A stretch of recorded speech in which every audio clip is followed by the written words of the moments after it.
we are on the play here, and we've got a pretty reasonable hand. Seek Power can be that extra well, actually I think it's just that extra justice, since that's all we need in the early game, but this is a hand I'm happy to keep. I always like to play my turn 1 Inspires, digging through, see what I have. Yeah, we definitely want the second Justice Sigil.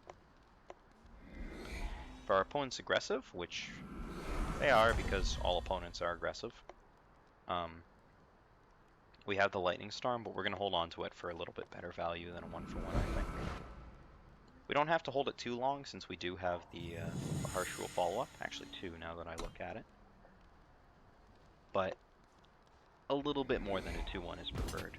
Something to bridge the gap into the mid-game. Charging Flail on 2?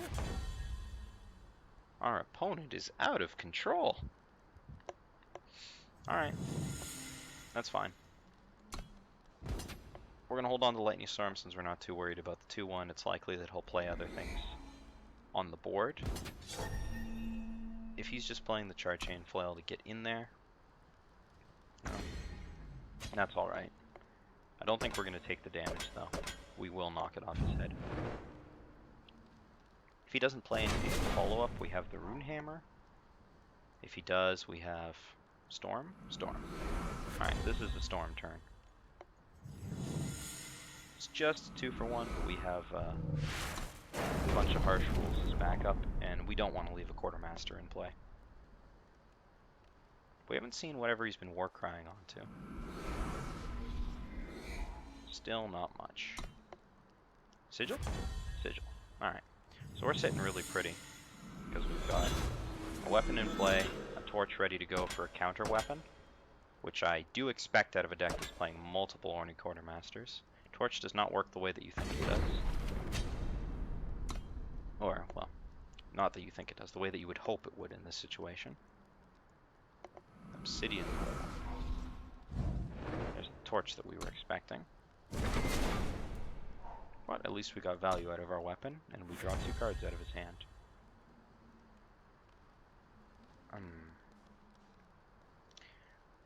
This may not survive the turn, but I think it's worth the risk. I don't think we want to play Harsh Rule or just Torch. I don't think that's mana efficient, or power efficient. Shogun's Scepter doesn't quite get there on its own, and plays pretty well into the Harsh Rule. We still haven't seen whatever he's Warcrying onto. Okay, he threw out a Torch as well. But now our Harsh Rule gets a bit of value. Nice little 2-for-1. He's only got 1 card in hand. We've got these removal spells in hand. And Eye of Winter should deal with whatever nonsense Warcry thing he has, which we still have not seen, to my minor fear. If it's something with charge, we might just get run over. Champion of Chaos with an Obsidian Arm. It's not bad. It's going to survive a lot of things, but it does get stunned by Eye of Winter. And now we have multiple torches ready to go. We are pretty far from casting Icaria, though, as we only have the single fire influence, but fortunately we can cast all our torches in the same turn. Runehammer does not do anything here, so we're not going to cast it.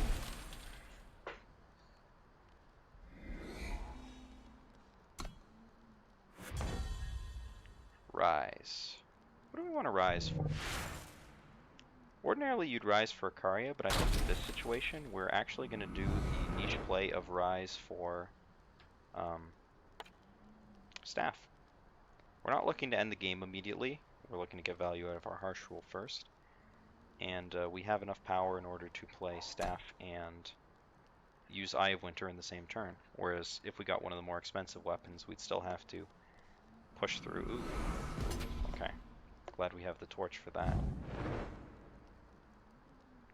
Did not know that he was playing Sensari Brindagard. That means that if he has a Warcry Sensari in his hand, we could be in some deep trouble.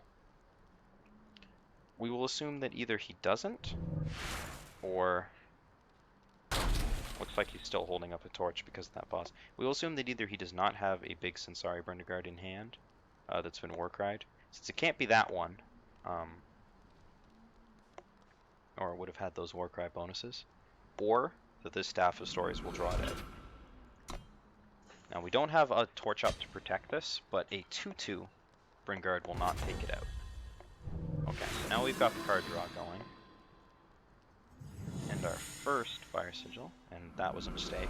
I'm probably going to draw a basic sigil now to point it out. No, we'll push onwards. Okay, so to remind myself to do this, I'm going to stun the Champion of Cunning before I do anything, so I don't get too excited with push onward. And we've still got Torch Up. Charchain Flail goes through it, Vanquish kills it. I don't think we want the Flail here. We've already got our Staff in hand. I think we'll pick up the Vanquish as a cheap way to push through it and start getting damage in. But not this turn. This turn it's stunned, and alright, it looks like we're getting double torched here. Which is fine. We've traded 2 for 1. We've drawn cards off of it. It's pretty good value.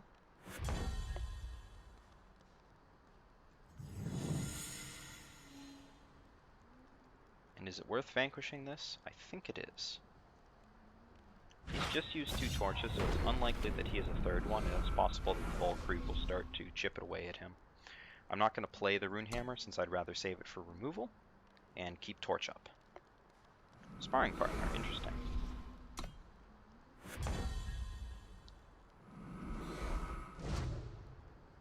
And a Fire Sigil is what I'd like to see. So now all of our Icarias are live. I don't think that Sparring Partner is worth wasting a Rune Hammer on, nor are we in a particular hurry to end the game, as we are sitting on a number of removal spells. Still haven't... I guess that Champion was what got a couple of Warcries. Smuggler's Stash is somewhat annoying, but we do have the Harsh Rule. What weapons can he bring back? Charchain Flail? Okay. So we're going to want to hold a unit in front of our face at all times.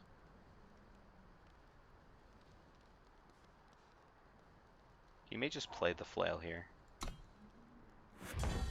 No. Okay.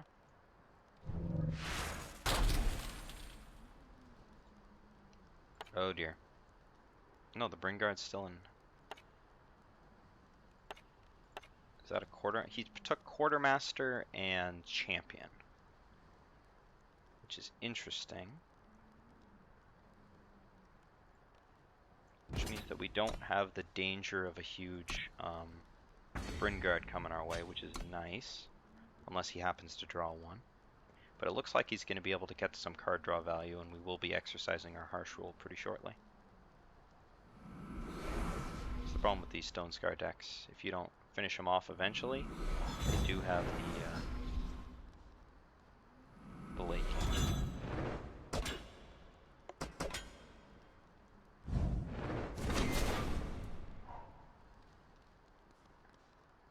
Or the late game value of Smuggler's Stash in order to get right back into it. And we're just drawing Sigil after Sigil. So what do we want to do here? Just Harsh Rule? I don't think so. Do we want to play Rune Hammer? I think we do. So Rune Hammer, we're going to kill this. We need to stun this because we know he has the Obsidian Armor in his hand.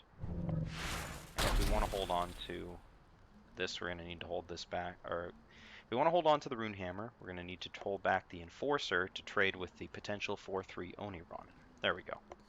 I'm trying to use full card names so that everybody knows what I'm talking about, not this. He's gone through a ton of torches. Valshian.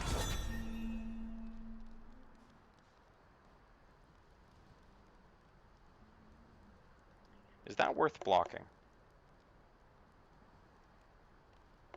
I'm going to lose my weapon either way. He does 7 damage to me. Puts me to 9. 9 is exactly in... Basically, the question is, am I going to Harsh Rule? And I think the answer is... Ugh. I think the answer is no, I'm not.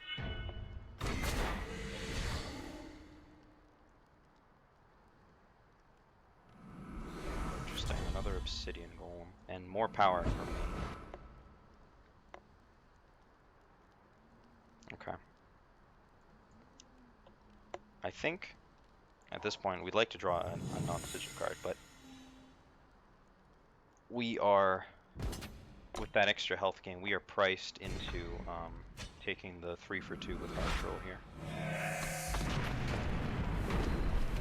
2 of his cards in hand are Champion of Chaos and Obsidian Armor. So here we have to hope he doesn't draw another stash. Sparring Partner, Obsidian Armor. So now he has a 5/5. Which is unfortunate. Lightning Strike doesn't quite do it here. And if he has another weapon, we are going to die, which would be a sad and long-term beatdown, but something we might just have to accept. Oof. It appears at the end of the day we drew too many sigils to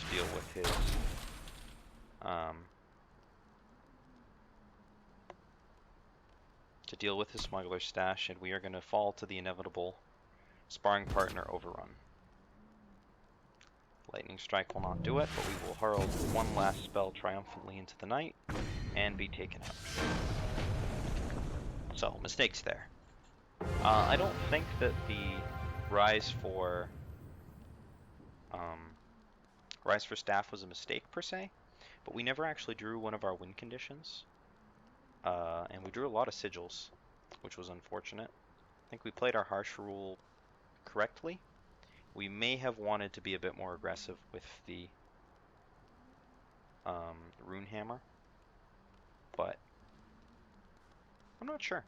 It's interesting. We could have played that game a little bit more aggressively, but I'm not sure that that would have been the correct tack. I think that we wanted to play it the slow way that we did and rely on our deck to draw better cards than his, since he's drawing random 2/2s for 2, and we're potentially drawing Icarias and whatnot. So unfortunately, we didn't quite get there this time, but hopefully you guys thought the deck performed well, and I'll see you guys in my next video series. Take care.